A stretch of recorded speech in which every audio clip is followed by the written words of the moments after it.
Welcome to the Salmon Runs YouTube. Enjoy the video. You start by connecting your Xbox controller to your PC. Use USB for reliability or Bluetooth for convenience. Once connected, make sure Windows installs the Xbox driver automatically. If not, install the Xbox Accessories app.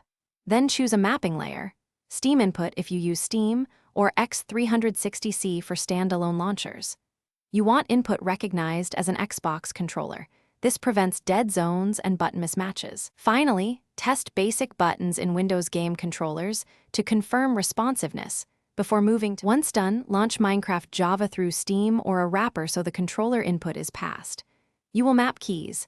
Assign WASD to the left stick, mouse look to the right stick, jump to A, sneak to right stick click or a shoulder button, and attack/use to triggers. Make sure inventory and hotbar access are mapped logically. Then adjust sensitivity and dead zones in the tool because default sticks can drift. You want precise camera control and predictable movement for building and combat. You finish by saving the controller profile and testing in a low-stakes world, like Creative, to verify jumps, attacks, and inventory behavior. If something feels off, tweak layouts and sensitivity, then retest.